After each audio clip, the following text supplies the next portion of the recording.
hard always to get this crazy attacking position. And so sometimes it was just a position where you need to maneuver with your piece in a better way.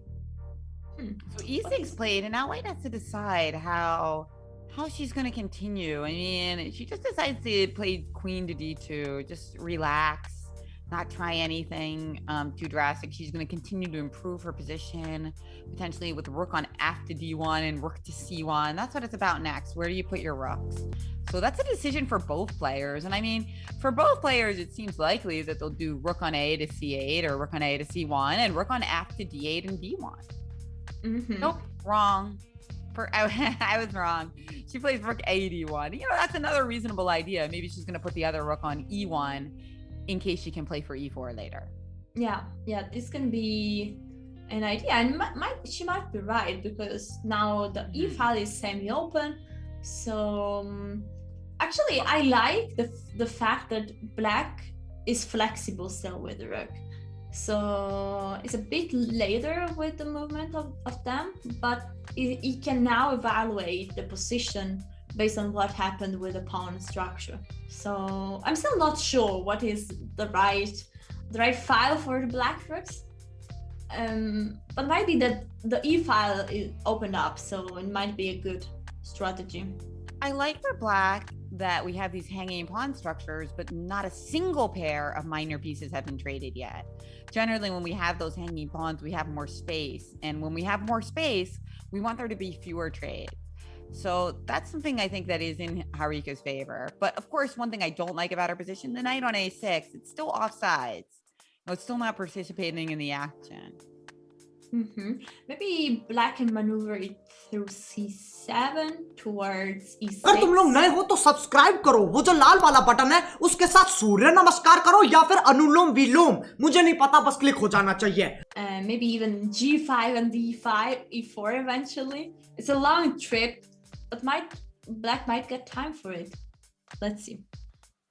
So rook c8, and now the trouble is like black's position is like a little easier to play. White's the one who has to kind of come up with ideas here. And you know, there's also things in the air like knight e4 could be super annoying. So I think it's an easier position to play for sure with the black pieces here. Yeah, I agree. And with lots of minor pieces on the board, it's not easy to liquidate this position into an endgame.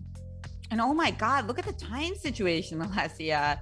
Nguyen Pham has switched back to her old ways, and she's got 1 minute and 47 seconds. She has less than half the time of her opponent.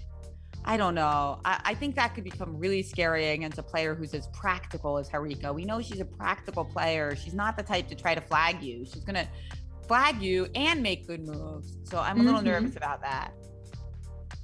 I agree. Queen a5 is not really attacking the knight, but the knight needs to be careful because there is behind the pawn on a7. It might be not a pawn to take, because I think the queen might get trapped. But still, it's not so easy to come up with some idea for white. Oh, black changed the bishop on g7 for the bishop on b2. In exchange of that, he got a beautiful knight on e4. I don't know. It's a nice position, I think, for black, but it's not so easy to. There's not a straightforward. Black needs to work on it, put pressure, and still. Rook to d1. What's black gonna do? I mean, the queen doesn't have that many squares. I'm a little nervous. Like, it can't go back. Well, now it can go back to e1. Okay, but still, really, white position. There is not something concrete, probably. White position is all right, but it's clear with the player that is playing with some ideas, some is trying, and instead white is pretty passive. I guess you would take black here, right? I think so. I mean, certainly considering that black has an extra minute, no brainer there. But even without that, I think so. Although I did kind of like it when that queen was sitting on a5 because it didn't really seem to be attacking anything, and I thought it could be a little vulnerable. So she stuck the knight back on b4, and that does hit the pawn on a2. I'm not sure if it's a good pawn to take because the pawn on a7 could be hanging in a skewer. But she's asking the question. a3 played very quickly.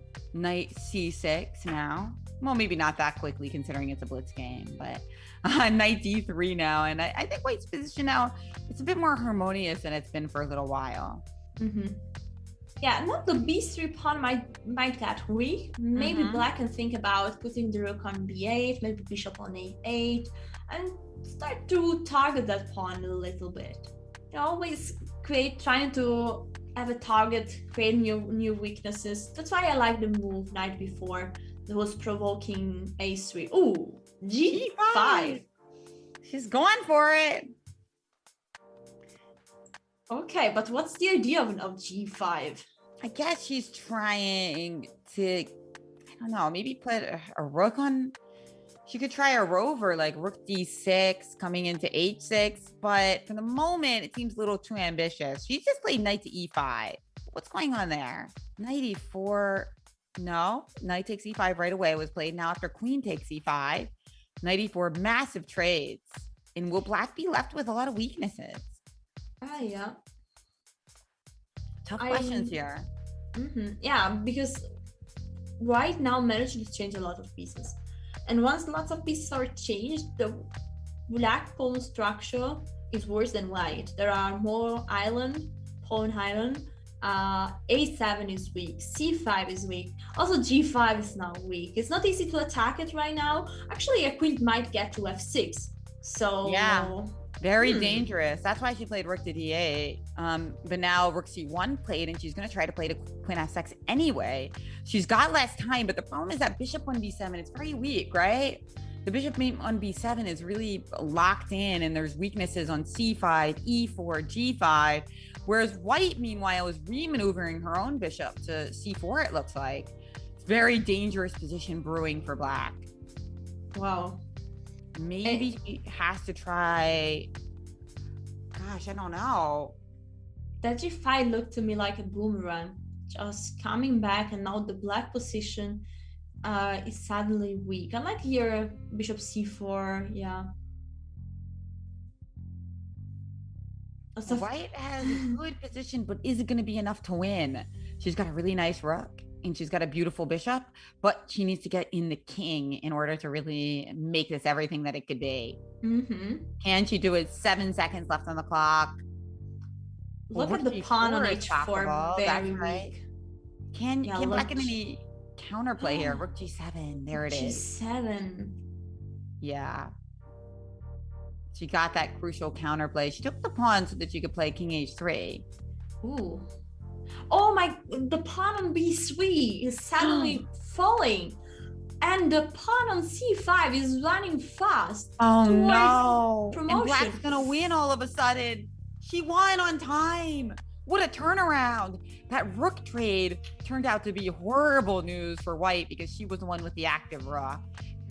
Right, black is getting some compensation. Now the bishop are looking directly to the king side. The knight might jump to f4. So the queen to g4 as well. So there are some possibility for black, I'd say.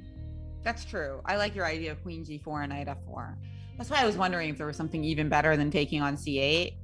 Like I was wondering if I could have played like bishop e4 or something. But okay, understandably. She played this way, just grabbing the material. Yeah. Makes sense, because this position, can you play like knight e5 or something maybe to stop a lot of your ideas? Well, she did something similar. She stuck a bishop on e5. Yeah, I like the idea. Try to change a couple of bishop. Probably reduces the pressure on the king side. So... And now knight b4 played. Ooh, that's a juicy move, because where do we keep our queen so that it protects the knight on f3 so that you can't shatter my structure with bishop takes f3? I guess queen e2 is possible. Queen e2 or queen b2 maybe. looking Yeah, at d7. But if queen b2, do I want to allow bishop takes f3? That's true. That's true. No, Yeah. we don't want to allow this. So queen e2 is actually pretty needed. And what's up after rook e8? Counterpinning the queen. Yeah, that's a bit annoying. So, oh, and she did play queen b2. So she allowed bishop takes f3. Boy. She's listening to me. Maybe after bishop f3, yeah. After bishop f3, can she play bishop d7 here? No, pawn takes f3 she planned. Oh, this looks risky though. The pawn is very far away and the knight is a slow piece. It's going just few squares at a time. So in order to get back into the game, it requires time. Okay, now lots of squares are weak. Queen to e7, threatening mate. I think, oh my god, if rook f7, there is rook d8. Exactly, this is just dead. I mean, she has to play g5? No, I mean, g5, rook d7 resigns, right? This is it, the major pieces again. We've seen this from Harika Dronavalli, using the major pieces to punish her opponent. You know, do not give this woman an exchange. No way. She won't take it and coordinate those major pieces. Oh wow, boy. Fantastic. What a game. That's okay. No, I think she doesn't see a move. She does play rook f7, rook d8 check on the board. I guess she's planning to play king h7 here, but there's queen takes f7 instead of rook takes queen, and now it's checkmate coming on g7. Harika Dronavalli is our qualifier, and now she's way over 2,700. Wow, 27, a perfect rating. Wow. Whatever.